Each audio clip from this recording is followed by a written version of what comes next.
नमस्कार, मी वैभव. आपण पाहताय लोकशाही टीव्ही. अवघ्या काही दिवसातच आपल्या लाडक्या गणरायाचे आगमन होत असून संपूर्ण महाराष्ट्रामधील जवळपास सगळीच गणेश मंडळं बाप्पांच्या स्वागताची तयारी करत आहेत.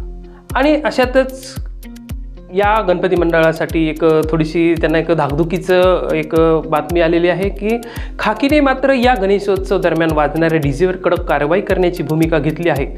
येत्या 27 ऑगस्टपासून श्री गणेशाचे आगमन होत असून तशी तयारी देखील मंडळाकडून सुरू असतानाच गणपती विसर्जन मिरवणुकीमध्ये वाजणाऱ्या डीजे संदर्भात सर्वोच्च न्यायालयाकडून घालून देण्यात आलेल्या नियमांचे देखील काटेकोरपणाने पालन हे गणपती मंडळांना करावे लागणार आहे. सर्वोच्च न्यायालयाच्या निर्देशांचे नियमांचे पालन न केल्यास संबंधित मंडळावर कठोर कारवाई करण्यात येणार असून त्यांच्यावर थेट गुन्हे दाखल करण्यात येणार असल्याचे बीड जिल्ह्याचे पोलीस अधीक्षक नवनीत कावत यांनी सांगितले. अर्थातच हाय व्हॉल्यूम वाजणाऱ्या डीजेवर थिरकणाऱ्या तरुण मंडळींना या वर्षीच्या गणेशोत्सवात नाचण्याच्या आनंदावर लगाम असणार आहे. तसेच हुल्लडबाजी किंवा गोंधळ घालणाऱ्या तरुणांना या गणेशोत्सवामध्ये चांगली शिस्त लावण्याचे काम देखील बीड जिल्हा पोलीस प्रशासनाकडून नक्कीच करण्यात येणार आहे.